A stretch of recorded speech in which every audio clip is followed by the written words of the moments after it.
Pwede nating kasi ang gusto nila Kuya Val, si Supermac ang gumawa, doon po tayo. Ang importante kasi doon ay matuloy at matapos. 'Di ba? Matuloy at matapos yung proyekto na inyong sinimulan.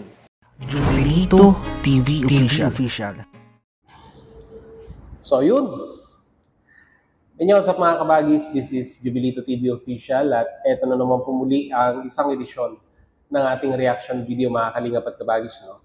Pero bago po lahat, syempre po, may galab shoutout po muna kay Val Santos Matubang, kay Ate na Vlogs, kay Kalingap Rab, Kalingap Netizens, Kalingap Subscribers, Kalingap Supporters, lalong-lalo na po ang ating mga Kalingap Partners.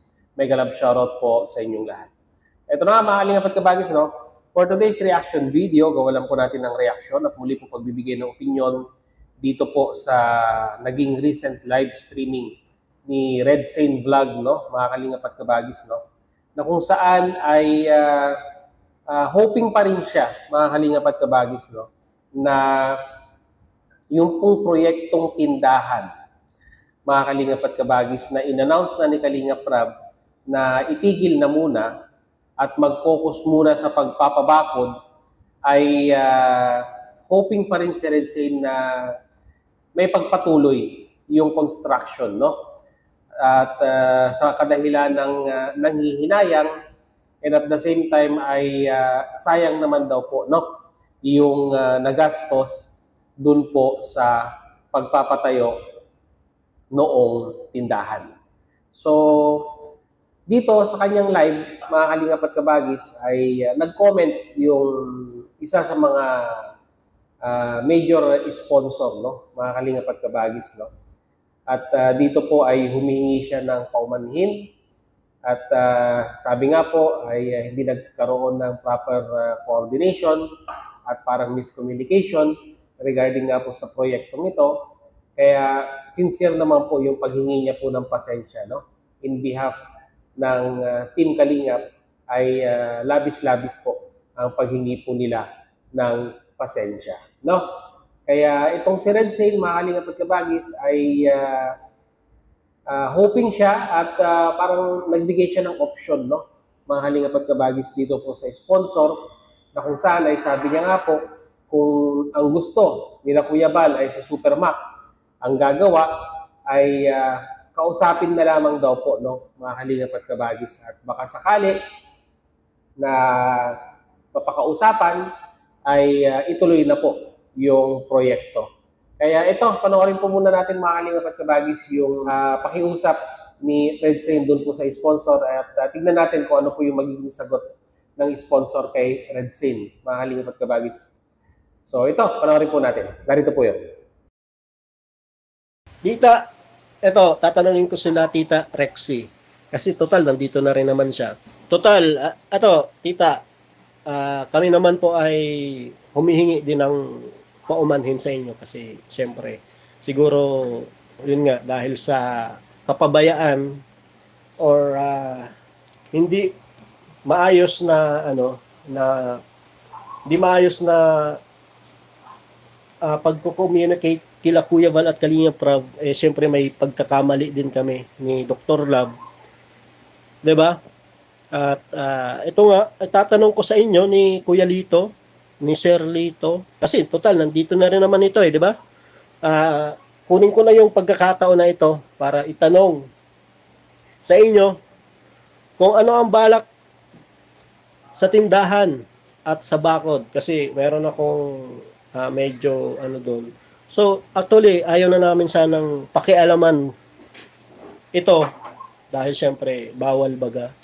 So, kukunin ko na lang yung pagkakataon habang maraming nanonood sa atin. 'Di ba? Syempre, kayo po ang masusunod or halimbawa, kayo ang sa inyo po ang huling desisyon. Kasi kung hindi itutuloy, anong gagawin? 'Di ba? Kung hindi niyo nasusuportahan, kasi pwede naman kasi ganito mangyayari. Pwede ganito yung mangyayari, Tita. Kung kung itutuloy nyo ang proyekto na inyong nasimulan ni Kuya Lito, pwede nating kasi ang gusto nila Kuya Val, si Supermac ang gumawa, doon po tayo. Ang importante kasi doon ay matuloy at matapos. 'Di ba? Matuloy at matapos yung proyekto na inyong sinimulan. So ngayon po, tatanong ko lang, wala man ito kung kung hindi nyo sasagutin, okay lang. Wala namang sapilitan kung hindi kayo hindi kayo salita, 'di ba?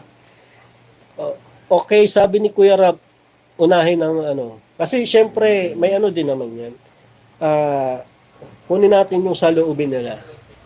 Kasi kung binawal dyan, may chance talagang magsama din ang loob nyo. Diba? At sabihin nyo, ay wag nang ituloy. Kausapin nyo po si Supermac. Pwede kayo mag-comment, tita. Diba? Kung wag nang ituloy, kasi naguguluhan din ako kung ano ba talaga ang balak. Kung hindi na ituloy, kasi sabi ni Kalinga Prab kagabi, ituloy na daw. Pero bakod muna kasi malaki na daw ang nagawa. So, kayo po ang tatanungin namin. So, yun ang maaling pagkabagis, no? So, binigyan niya ng option, no? Binigyan ng option ni Red Zane yung sponsor na kausapin itong si Supermac o kaya si Kalinga Prab regarding nga po sa sitwasyon na baka sakaling mapakiusapan. Pero sa nakikinita ko po dito, maaling pagkabagis, no? Ay buo na po yung desisyon ni Kalinga Prab regarding dito dahil napanood naman po natin sa kanyang live na kumbaga parang gusto ni Kalinga Prab na i-maintain muna, no? Sabihin na natin isang buwan, maximum 6 months, i-maintain muna yung kagandahan nung bahay nila Beyonce na walang nag-obstruct doon sa harapan. At sabi nga po ni Kalinga Prab, mga Kalinga Pagkabagis, ay kung sa pagkakakitaan lamang po ay malaki na po yung may tutulong ni Beyonce. Dahil doon pangalan po sa pagla-live selling sa Velvet Box, sabi nga po ni Kalinga Prab, although hindi niya po in-announce kung gaano po kalaki, no? Sabi niya malaki yung kinita ni Beyonce, no? Ay makakatulong na po ito, no? Sa pamilya nila Beyonce. At nangako naman si Kalinga Prab na hindi niya naman po papabayaan ito pong pamilyang ito, no? Ang gusto lang talaga ni Kalinga Prab ay as of now ay i-maintain muna yung ganong imahe ng bahay na wala pang tindahan sa harapan. Bagkos ay mag-focus na lang sa mga gustong mag-sponsor, ay mag-focus na lamang po muna sa pagpapabakod, no? Yun po yung mensahe ni Kalinga Prab, mga Kalinga Pagkabagis, no? At nag-comment yung sponsor doon po sa live ni Red Zane na kung saan ay parang sinasabi po na parang buo na po yung desisyon na kung yun po ang desisyon ni Kalinga Prab ay respetohin nila. So ito yung naging sagot ni Red Zane doon sa sponsor, doon po sa final na answer na stop na muna at huwag na muna ituloy yung tindahan. So narito po yan, mga Kalinga Pagkabagis. Panoorin po natin. Sige po, kung yan po ang kagustuhan ng sponsor, wala na po tayong magagawa. So, ito na lang. Ganyan na lang po kung anong desisyon ng sponsor. At irespeto na lang natin. Kasi ako naman, naghihinayang lang. So yun ang mga Kalinga Pagkabagis, no? Kung ako naman po talaga ang tatanungin ninyo, kung nakapag-decide na si Kalinga Prab na tigil na muna at wag na muna ituloy yung pagpapatayo, although medyo halos nangalahati na po yung pagpapagawa at hindi pa rin po natin alam kung ano ang final decision, kung gigibain ba or sabihin nating andun lang, naka-intact lang yung, kumbaga naka-post lang yung project, ay hindi po natin alam kung ano ang magiging desisyon ni Kalinga Prab dito, no? Oo, nakakapanghinayang, no, mga Kalinga Pagkabagis, yung na gastos, no? Pero ganun talaga. May masisay naman talaga si Kalinga Prab dito.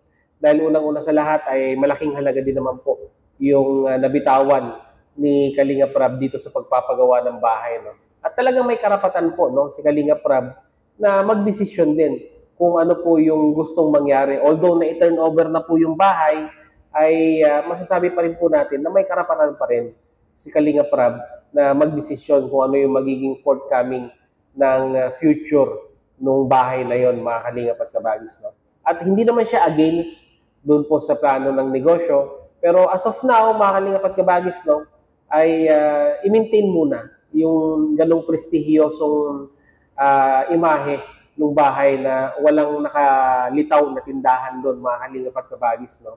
Then time will come, or sabihin na nating panahon na po makakapagsabi kung makakapag-decide balang araw na kung gusto talaga nilang i-push yung pagtitindahan, why not?